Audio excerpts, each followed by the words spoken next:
Gracias a ti por esta tarde. Te pedimos, Señor, que tú bendigas esta enseñanza, que no sea una enseñanza más, Señor, pero que traiga una frescura a nuestro corazón y que nosotros podamos traer estas verdades espirituales a la vida práctica, Señor, a la vida cotidiana, en el nombre de Jesús. Amén. Antes de que tome asiento, vaya al encuentro de su hermano, salúdele. Propiamente dos visiones solamente para terminar nuestro estudio de Apocalipsis, y que la verdad este estudio se extendió mucho tiempo, pero en una manera es un gozo especial que a mí me da, porque en todas las ocasiones que se había enseñado el libro de Apocalipsis, el libro de Daniel y el libro del Apocalipsis, nunca lo habíamos grabado, nunca habíamos grabado las enseñanzas de Apocalipsis de una manera completa. Teníamos solamente el libro de Daniel grabado y no estaba muy bien grabado. Gracias al Señor, hemos grabado todas las clases de Daniel, todas las de Apocalipsis, y además tenemos el libro de texto que nos ha servido, los dos libros de texto, tanto el libro de Daniel como el libro del Apocalipsis. Así que eso es es algo que quiero compartir con ustedes, que siento mucho agradecimiento al Señor por ello. Nos quedan dos visiones, la visión número 14 y la visión número 15 del libro del Apocalipsis. ¿Cómo se llama la visión número 14? El reino milenial o el milenio, ¿verdad? La visión número 15, cielos nuevos y tierra nueva. Bueno, si solamente nos faltan la visión número 14, la visión número 15, quiere decir que hemos visto 13 visiones del libro del Apocalipsis. El libro del Apocalipsis, vez tras vez, lo hemos repetido esto. Y sabes que se necesita repetir una cosa. Esto es algo que últimamente lo he aprendido. Se necesita repetir un montón de veces una cosa para que se nos quede bien grabada. Porque si lo escuchamos una sola vez, sabes que en una semana, al otro día de que nosotros escuchamos, por ejemplo, tú escuchaste tu clase una sola vez y al día siguiente solamente te vas a acordar, haciendo esfuerzo, te vas a acordar solamente como del 50%. Pero en una semana, solamente en una semana después de que tú recibiste una enseñanza, solamente vas a recordar el 10% de todo lo que tú escuchaste. Imagínate en un mes pues ya se te olvidó todo, ¿verdad? Pero en cambio, si lo estamos repitiendo y repasando, se nos queda muy bien grabado. Esta es una técnica del aprendizaje. Así que hemos aprendido de las visiones 1 a la visión 13, porque vamos a ver la 14 y la 15. Y hemos visto que la visión número 7 se llama la Trinidad satánica. La visión número 9, las dos ciegas que no ven, las dos ciegas de cosechas, ¿verdad? Las dos ciegas de cosechar. ¿Está correcto decir haré lo que pude? ¿Está correcto decir haré lo que pude? Como no, haré de arar, haré lo que pude arar, ¿verdad? Así mismo son las ciegas, las dos ciegas, pero no de que no ven, ¿verdad? Pero ciegas de cosechas. Bueno, número 5, la visión número 5, ¿cuál es? Las 7 trompetas. La visión número 2, el libro o rollo de los 7 sellos. La visión número 12. Las bodas de ¿quién? Del Cordero. Las bodas del Cordero. Visión número 10.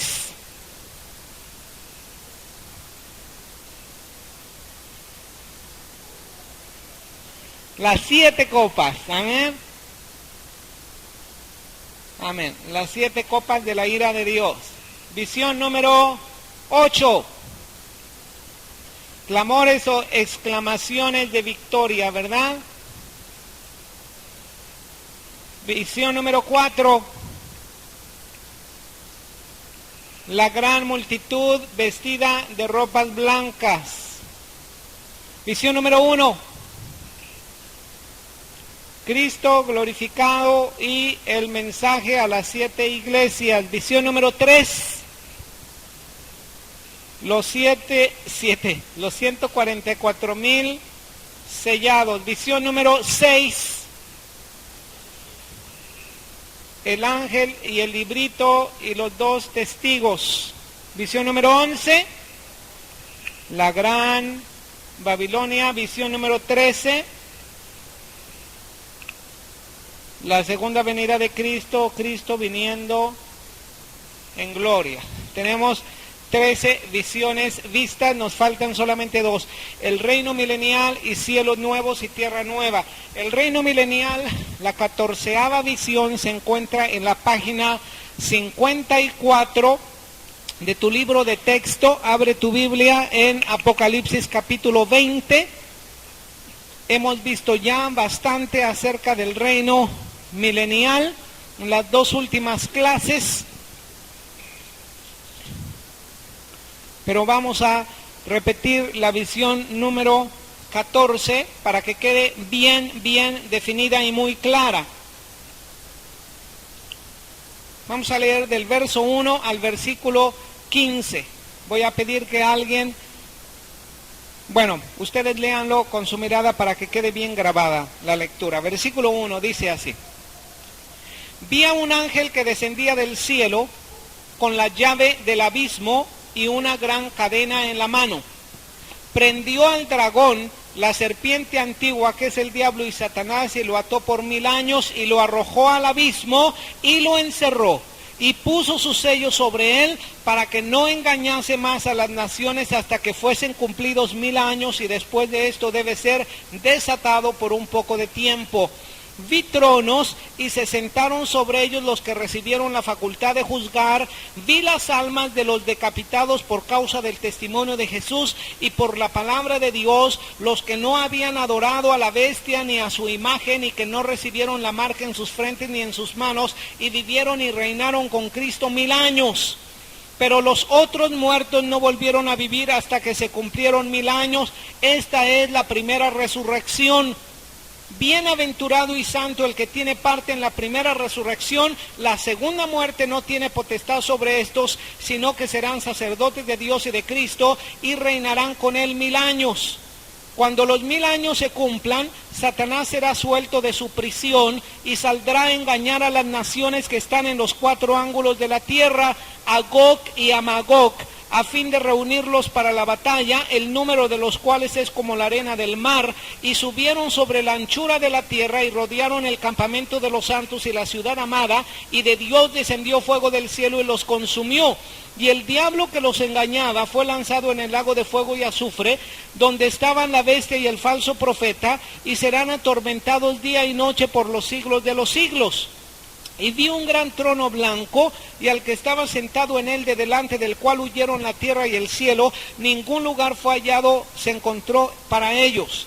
Vi a los muertos, grandes y pequeños, de pie ante Dios, y los libros fueron abiertos. Otro libro fue abierto, el cual es el libro de la vida. Fueron juzgados los muertos por las cosas que estaban escritas en los libros, según sus obras. Y el mar entregó a los muertos que había en él. La muerte y el Hades entregaron a los muertos que había en ellos, y fueron juzgados cada uno según sus obras. Y la muerte y el Hades fueron lanzados al lago de fuego. Esta es la muerte segunda. Y el que no se halló inscrito en el libro de la vida fue lanzado ¿a dónde? Al lago de fuego. ¿Cuántos de los que están aquí están 100% seguros, completamente conscientes de que sus nombres están escritos en el libro de la vida? Levanten la mano, los que están 100% seguros, 100% conscientes que sus nombres están en el libro de la vida. Bueno, aquellos que no están seguros, levanten sus manos, porque ahorita predicamos salvación y deben estar seguros. ¿Sabe? Una de las más grandes bendiciones que un creyente puede tener es saber que su nombre está escrito en el libro de la vida. Esto fue lo que dijo el Señor Jesucristo a sus discípulos: no se alegren de que los demonios se les sujeten en su nombre, alégrense más bien que sus nombres están escritos en el libro de la vida. ¿Cómo puedes tú estar seguro que tu nombre está escrito en el libro de la vida? Mira, el Espíritu Santo te da testimonio a ti de que eres hijo de Dios. Ahorita yo te voy a dar la seguridad que tu nombre está escrito en el libro de la vida. ¿Cuántos de los que están aquí saben que son hijos de Dios? Amén. Bueno, si sabes que eres hijo de Dios, tu nombre está escrito en el libro de la vida. Porque a lo mejor no estás seguro porque dices: ay, hermano, pues es que nunca he subido al cielo, nunca he visto mi nombre en el libro de la vida, no sé si mi nombre ya está inscrito en el libro de la vida. Pero hay alguien que da testimonio en ti de que eres hijo de Dios. Hay alguien que te dice a ti y que clama: Abba Padre. Este es el testimonio más grande, que tu nombre está escrito en el libro de la vida. Amén.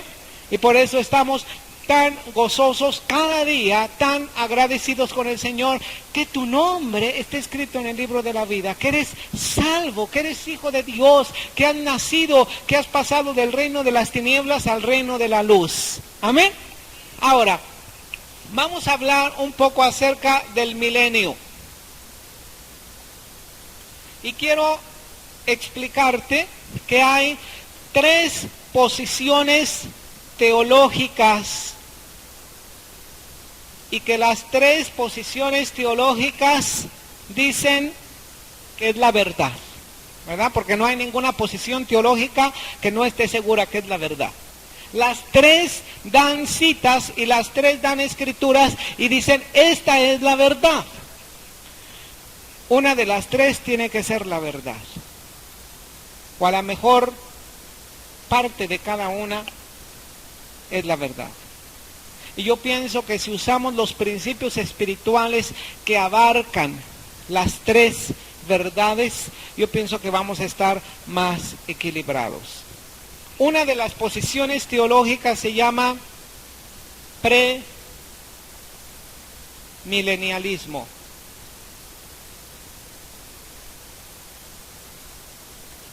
Premilenialismo. Otra de las posiciones se llama postmilenialismo.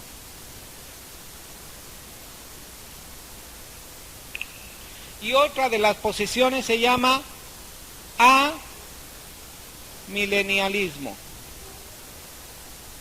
Fíjate muy bien que la palabra principal que está o que se repite en las 3, ¿cuál es? Milenialismo.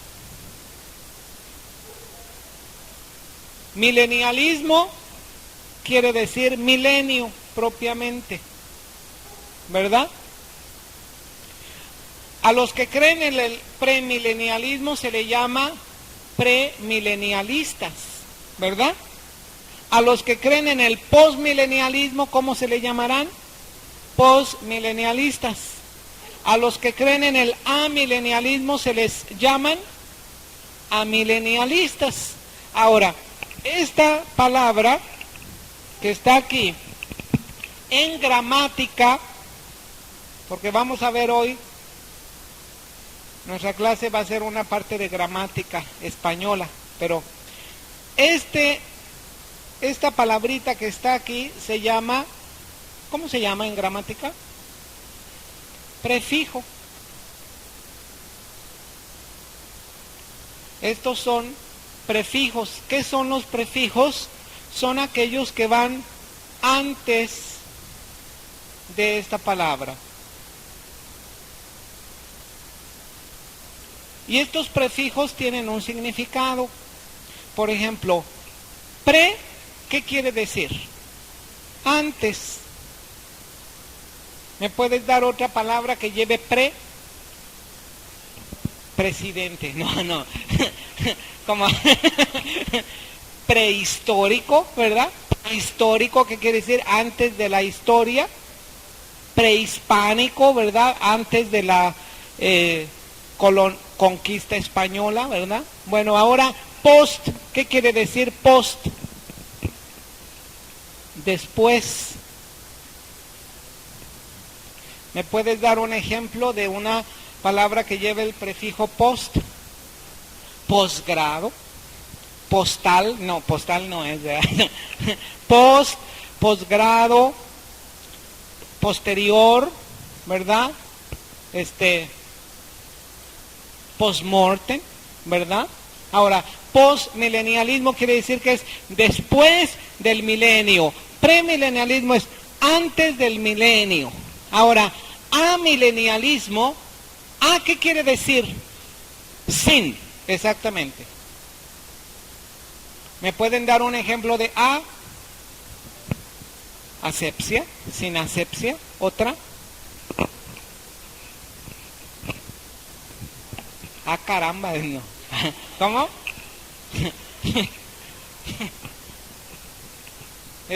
Todo lo que lleve un prefijo a, que quiere decir no, ¿verdad? Como anormal, ¿verdad? Anormal quiere decir que no es normal, sin normalidad. ¿Cuál otra es? Amoral, ¿verdad? Quiere decir amoral. O sea, no es ni moral ni inmoral, solamente no tiene moralidad una cosa que es amoral. Entonces aquí es amilenialismo, es decir, no hay milenio, no hay milenio. ¿Qué quiere decir esto? Son tres posiciones o tres creencias que creen acerca del milenio. Te voy a decir una cosa. Si tú buscas en toda la escritura, con excepción del libro del Apocalipsis, te vas a dar cuenta que ningún libro habla acerca de un milenio. No te da detalles acerca de un reino milenial. El único libro que te habla acerca del reino milenial es el Apocalipsis. Y muchos dicen, ¿cómo es posible esto? Pues claro que es posible eso, si cuando Daniel tuvo la revelación de las cosas posteriores, el Señor le dijo, no escribas eso, porque eso está cerrado y sellado, y solamente hasta los tiempos del fin se va a dar a conocer. Entonces, perfectamente lógico que en todos los demás libros, en todo el Antiguo Testamento, no se hable acerca del milenio, no se habla claramente. Se han dado algunas citas y algunos pasajes del reino milenial que yo te voy a dar.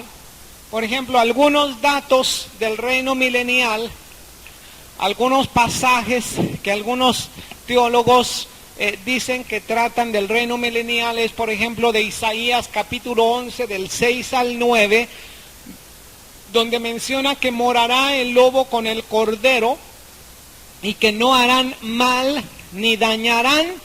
Pero cuando tú ves el contexto de todo lo que Isaías está diciendo, se está refiriendo a la venida del Señor Jesucristo y al reinado del Señor Jesucristo en la vida de un creyente y a la paz que vamos a tener con Dios. Pero también se puede aplicar totalmente al reino milenial. Porque si bien es cierto que el Señor Jesucristo ya está comenzando a reinar en esta tierra, no podemos decir que todos los países en todo el mundo ya están completamente rendidos al reinado del Señor Jesucristo. Esto va a suceder en un tiempo bien definido, cuando dice Pablo que toda lengua confesará y toda rodilla se va a doblar y toda lengua confesará que Jesús es el Cristo, para gloria de Dios Padre. Ese es el reino milenial, cuando el Señor Jesucristo reine aquí en esta tierra y todas las naciones y toda tribu y toda lengua confiese que Jesús es Señor. Así que claro que sí se puede aplicar este pasaje de Isaías al milenio, pero es el único detalle, uno de los pocos detalles que hablan acerca del milenio, y lo hablan en una forma simbólica, ¿verdad? Diciendo, por ejemplo, que morará el lobo con el cordero. Y luego dice otro, el niño morirá, ¿de qué? De 100 años. Y entonces quiere decir que en el milenio va a haber muerte. ¿Quiénes son los que se van a morir? ¿Cuáles? Sí, exactamente. Aquellos que quedaron de la gran tribulación. Hay 7 años de gran tribulación que terminan con la batalla del Armagedón, y que hay muchas personas que van a pasar al reino milenial con cuerpos mortales.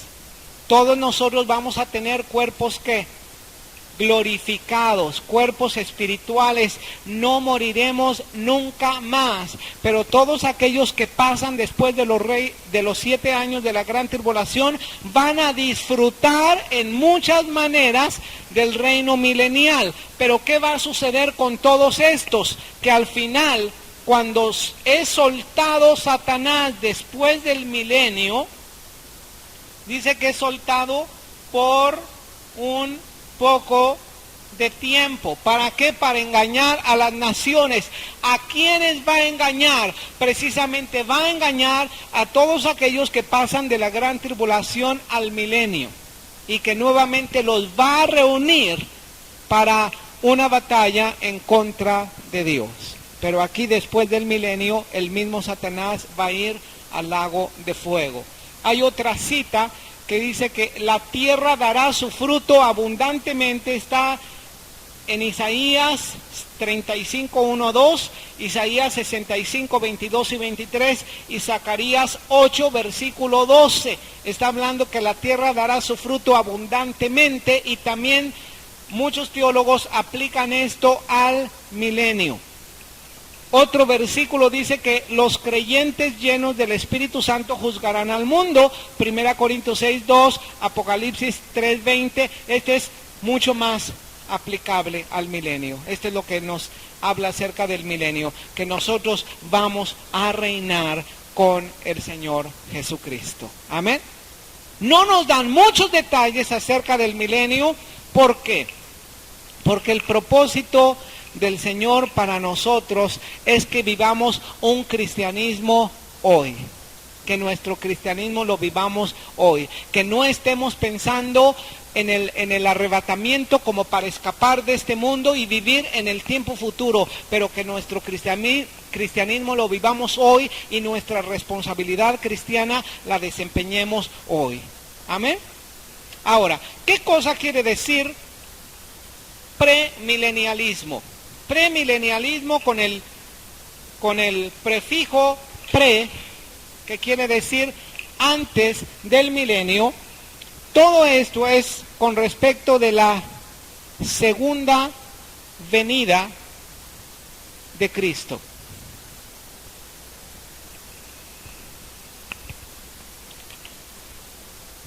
Yo soy premilenialista, y la posición que yo enseño en Apocalipsis es esta posición teológica premilenialista.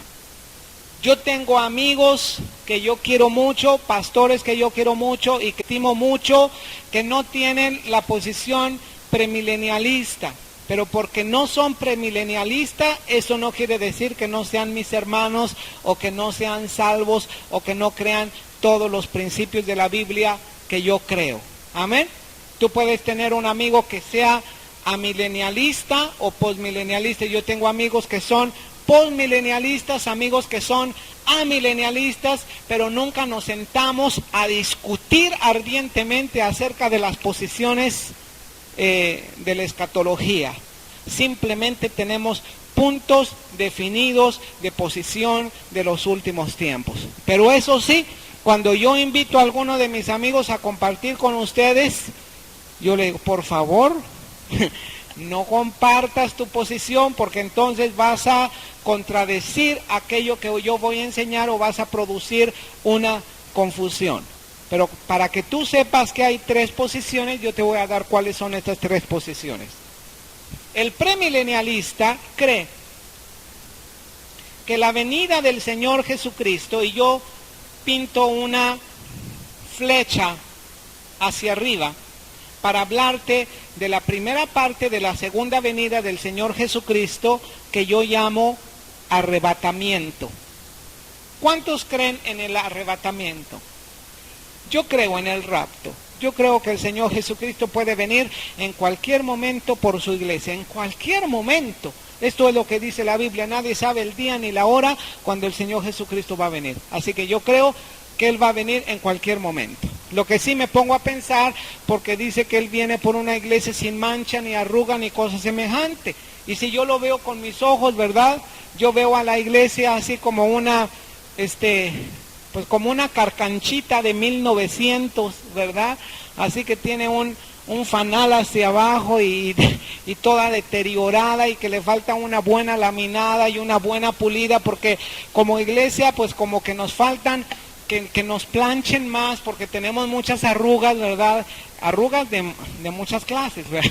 Y que nos den una planchadita y que nos den una despercudidita, porque tenemos manchas, tenemos arrugas, pero el Espíritu Santo está trabajando. Eso sí yo lo veo con mis ojos naturales, pero si yo lo veo con mis ojos espirituales, mira, yo veo que la iglesia es gloriosa, sin mancha, ni arruga, ni cosa semejante. ¿Por qué? Por la sangre del Señor Jesucristo.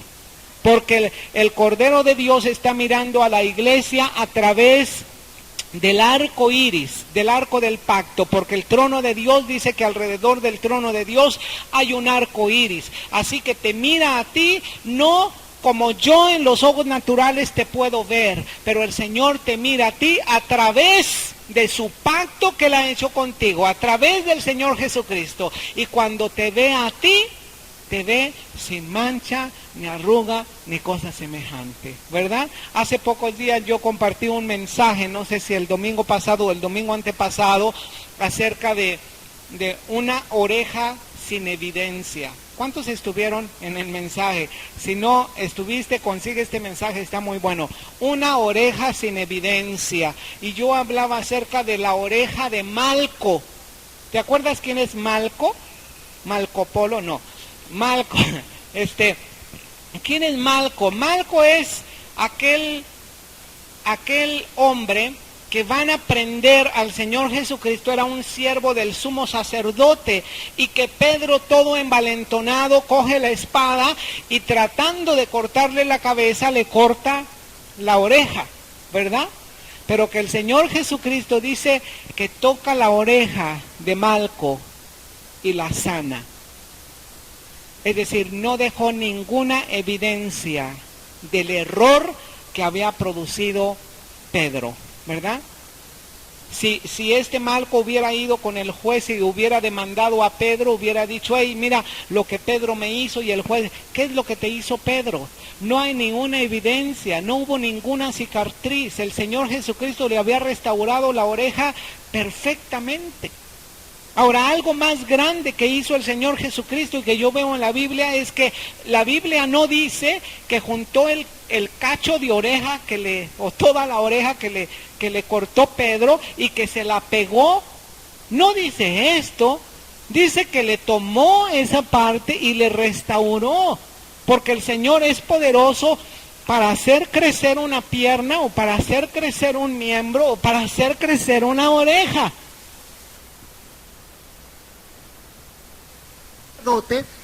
Tenía una señal en su oreja.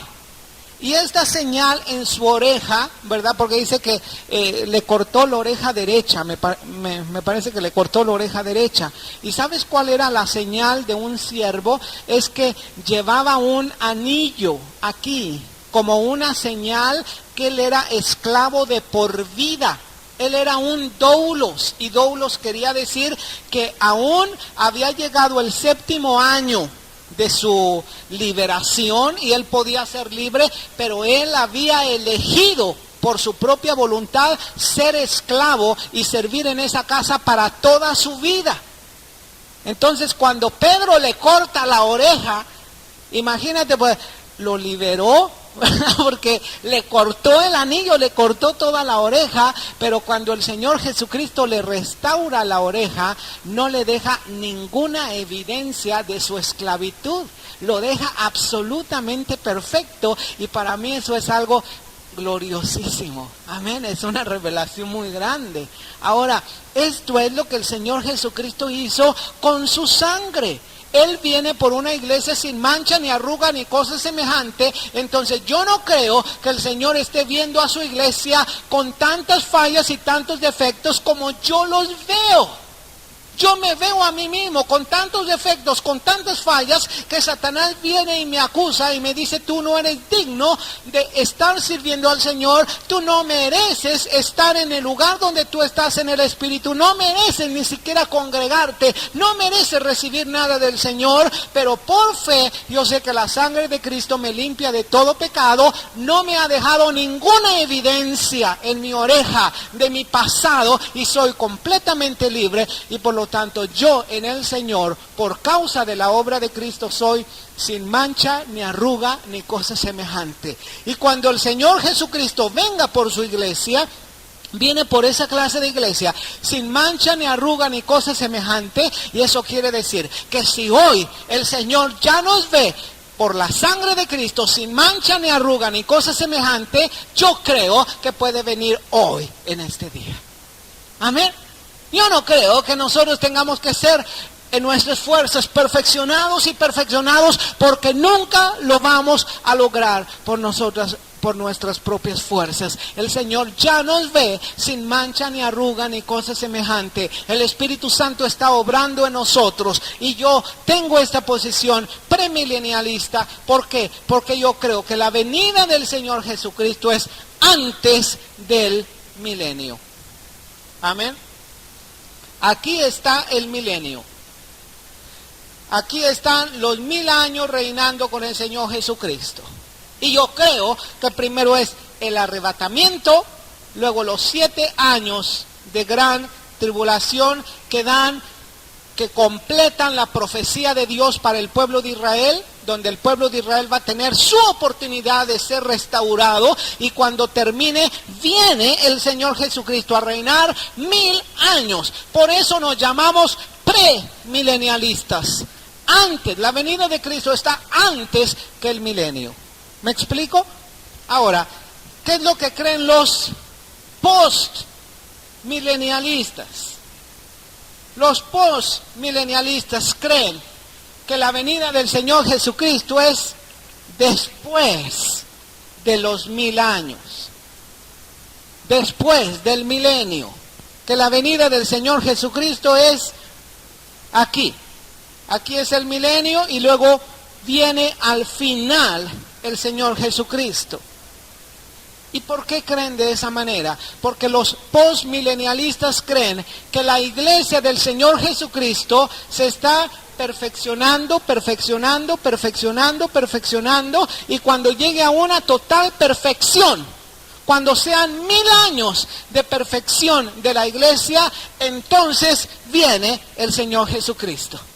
Y muchos han hecho cuentas, ¿verdad? Y han dicho, bueno, la perfección de la iglesia comenzó aproximadamente en el siglo XVI, aproximadamente en 1521, 1530 y tantos, en la época de la Reforma, cuando la iglesia fue reformada y comenzó la iglesia que llamaron más tarde iglesia protestante, que comenzó Lutero, Calvino, Zwinglio, Wesley, ¿verdad? Y que la iglesia comienza a ser perfeccionada y dice, a partir de allí se va a contar 1000 años. Y cuando terminen los 1000 años, la iglesia va a estar, el reino de Dios va a estar tan extendido en esta tierra que entonces el Señor Jesucristo va a regresar. Yo no lo creo así. Yo soy premilenialista porque yo pienso que la Biblia habla más claramente del premilenialismo que del postmilenialismo. ¿Me explico? Ahora, ¿qué creen mis amigos los amilenialistas? Porque los postmilenialistas no son mis enemigos, tampoco los amilenialistas son mis enemigos, ¿verdad? Somos hermanos, somos amigos, pero ¿qué creen los amilenialistas? Los amilenialistas creen que no hay un milenio literal, que todo es algo simbólico. Dice que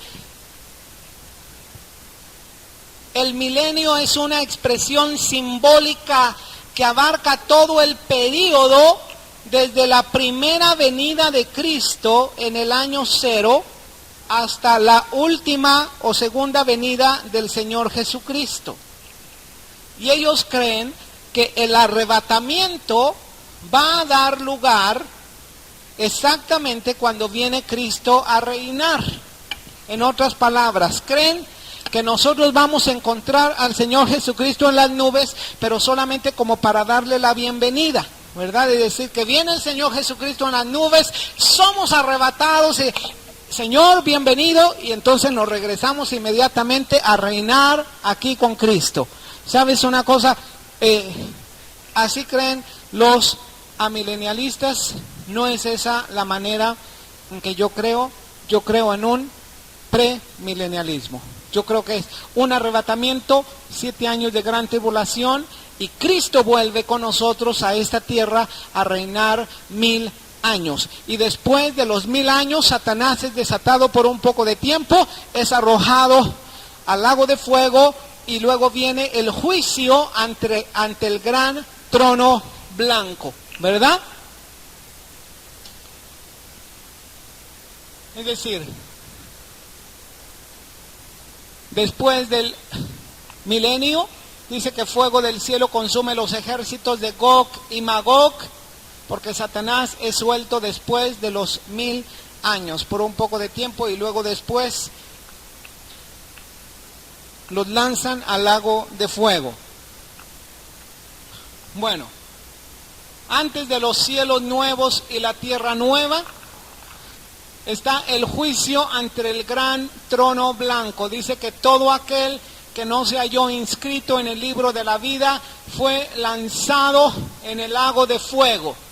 ¿Quién va a estar en el infierno o en el lago de fuego? Número 1, el diablo y sus ángeles, dice Mateo 25. Número 2, los siervos negligentes. ¿Te acuerdas? Siervo necio, siervo malo y negligente, porque estuvo enfermo y no me visitasteis, etcétera. Los que vuelven atrás, dice Hebreos 10:29, ellos no entrarán en la eternidad con el Señor. Los impíos, aquellos que no recibieron el amor de la verdad para ser salvos, y los que no obedecen al evangelio del Señor Jesucristo. Todas estas citas, ¿verdad? De Mateo 25:41, Mateo 25:26 al 30, Hebreos 10:29, segunda de Pedro 3:7, segunda Tesalonicenses 2:8 al 10 y segunda Tesalonicenses 1:8, dice, ¿quiénes van a estar en el lago de fuego y azufre? ¿Alguna pregunta? No sé si tienen alguna pregunta en este momento o una duda. Sí. Dice la Biblia que aquellos que habiendo gustado del Evangelio y vuelven atrás al mundo, a su vida pasada, pero que ya no regresan a Cristo, ellos no van a ser salvos, ¿verdad? Esto es algo muy lógico. Aquellos que gustaron del Señor Jesucristo y cayeron y vuelven atrás, pero tú tienes carga por ellos y tú vas y les vuelves al camino, dice la Escritura que tú vas a cubrir multitud de pecados. Es muy importante, muy serio, que si tú conoces a alguien que estaba bien en el Señor Jesucristo y ha caído de la gracia, es decir, se fue al mundo, no lo dejes allí. Porque mientras más tiempo pase, es más difícil para esa persona levantarse e ir otra vez al camino correcto. ¿Alguna otra pregunta o alguna otra duda? ¿Alguien tiene una duda? Apocalipsis 20:11, vamos a ver lo que dice. Y vi un gran trono blanco, y al que estaba sentado en él, de delante del cual huyeron la tierra y el cielo, y ningún lugar se encontró para ellos. ¿Qué quiere decir esta expresión? Esta es una buena pregunta, es una expresión profunda, tiene bastante profundidad. Voy a repetir esta escritura. Vi un gran, ¿qué? Trono blanco.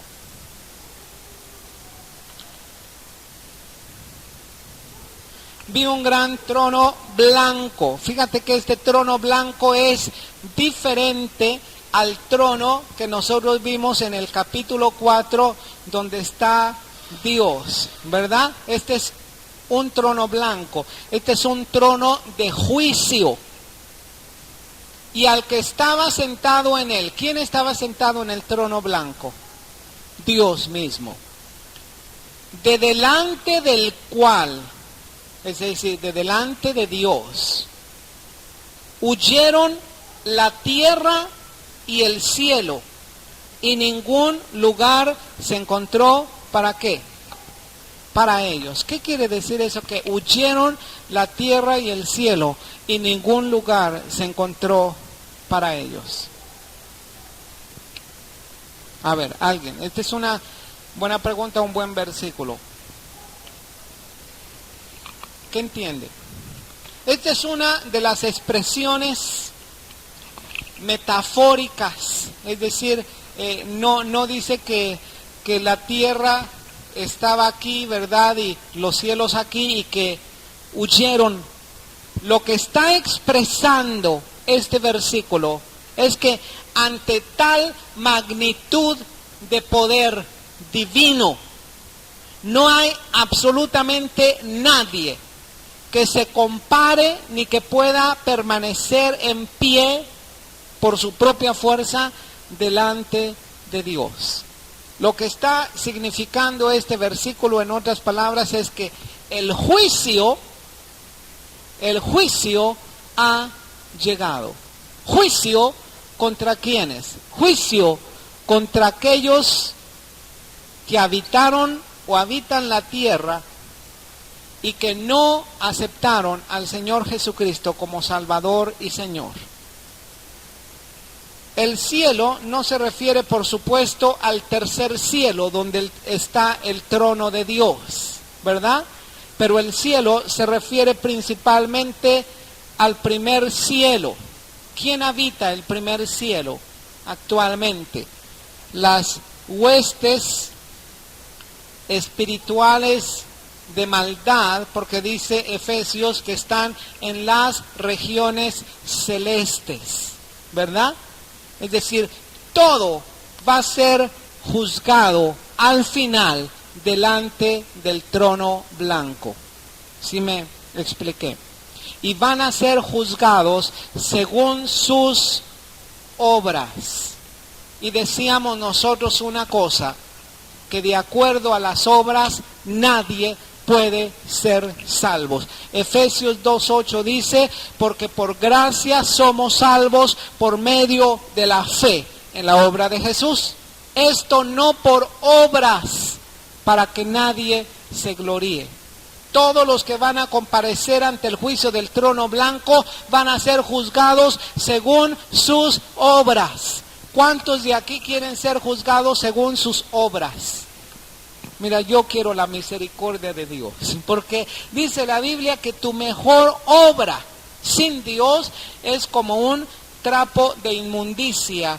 Y explicábamos lo que era un trapo de inmundicia. Un trapo de inmundicia era aquellos vendajes de los leprosos que estaban viejos, sucios, ¿verdad? Y que por mucho tiempo habían permanecido en el leproso y luego se quitaban estas vendas. Y tú te imaginas cómo estaban estas vendas.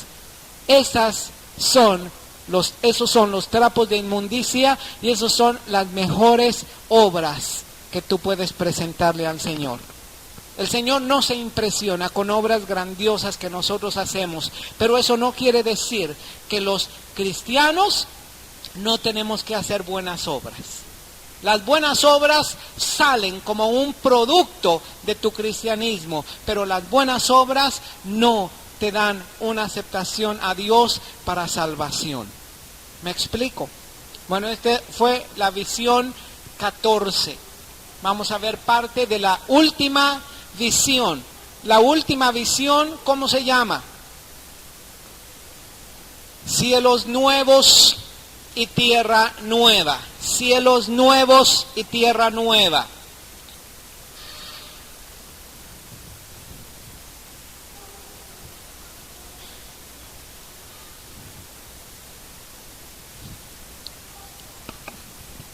Con estos capítulos, el capítulo 21 y el capítulo 22, está llegando a su fin toda la Biblia, todo el Apocalipsis, pero también toda la Biblia.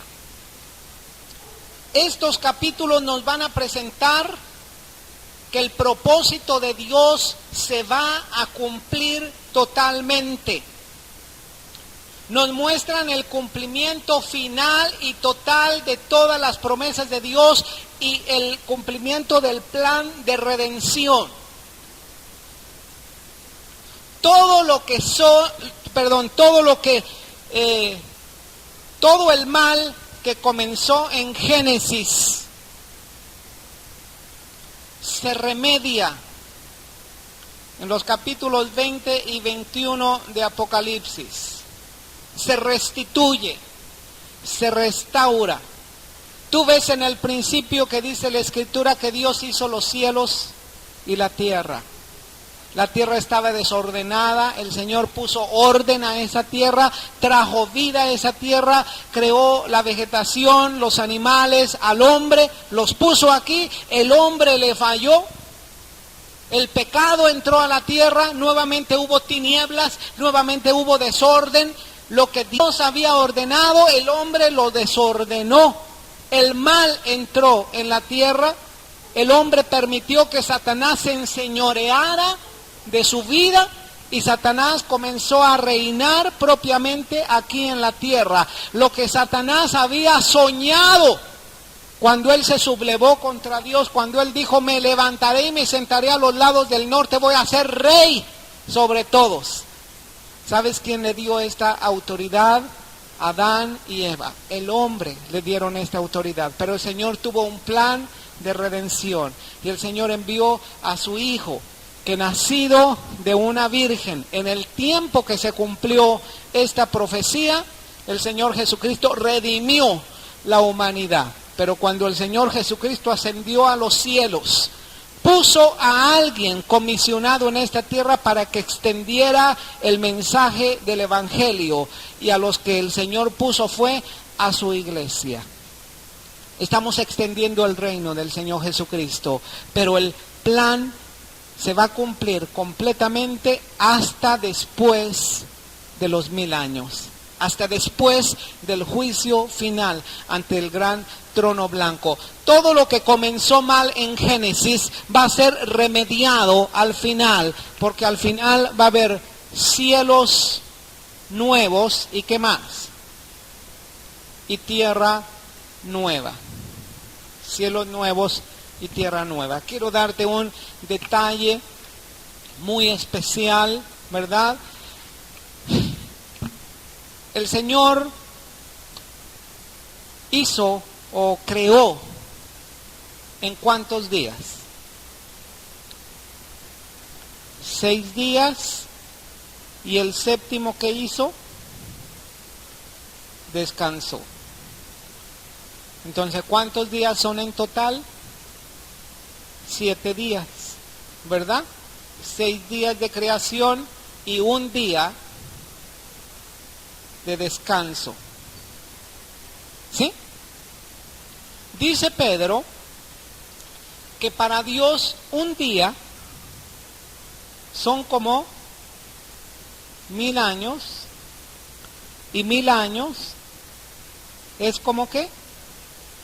Como 1 día. Yo pienso que tiene mucho significado, porque a veces solamente usamos esto como, pues como un detalle que no le damos mucha importancia, ¿verdad? Como aquel que le dijo al Señor: Señor, ¿qué son para ti?